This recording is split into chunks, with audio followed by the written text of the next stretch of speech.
I've had a week to think about what happened at FortuneBaynia II. I've had time to relive all the words that were exchanged, all the guarantees that were made between myself and Arik Cannon. The match that was supposed to be the main event ended up going on first because the icon Sting decided to make it so. And to look back and think to when I was in second grade and I painted my face on Halloween just like the Stinger, someday down the road that would ultimately be the demise of my Heavy-On Championship reign. But this isn't a sob story, this isn't pity, this isn't me wallowing in the outcome of what happened. While people shout rematch, while people want to see the match again because of what it ultimately meant to Heavy-On Wrestling, because even though it didn't go on last, it had lasting impact. And for somebody like me to think of what that championship meant to me and what I guaranteed to and set out to do, which was change the landscape of Heavy-On Wrestling, I feel as though FortuneBaynia did just that. Arik Cannon, I will give you credit. You defeated me, you beat me, you won, but I don't think you're better than me. I don't think this championship match makes you better than me. I know on any given day that I get a rematch, I know that I could beat you again.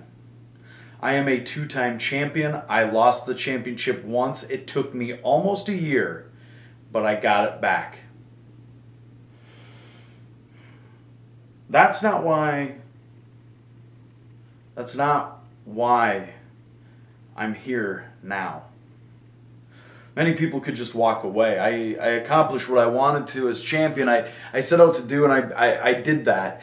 But now I noticed something. I noticed something happen. I noticed what people were talking about. I noticed that there were guys who stepped up at FortuneBaynia II. I realized that the future of Heavy-On Wrestling might be in good hands, and that landscape shift might be growing.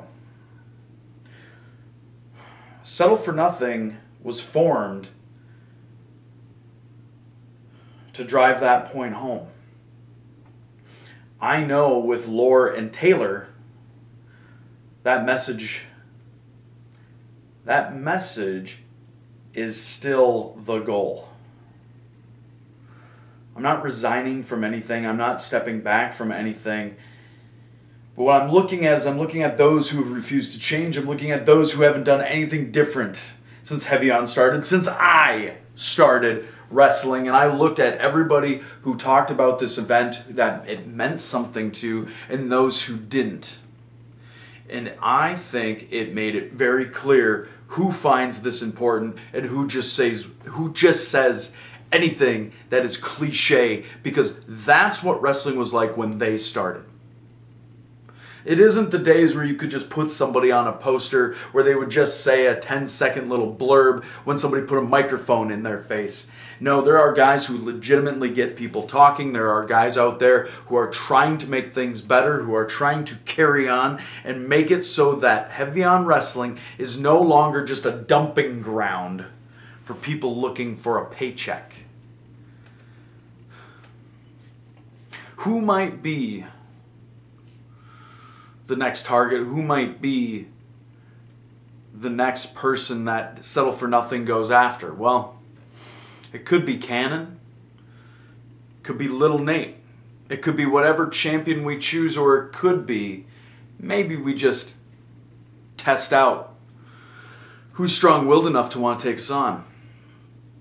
Maybe it's us against everybody. Maybe we try and eradicate those who exactly stand in our path, who are no longer going to be a barrier just based on stereotypes, based on what people assume they want to see, because it was clear after the show that once the main event went on first, some of them couldn't get people talking about their match or even remember what it was. Sorry if it's harsh, but it's true.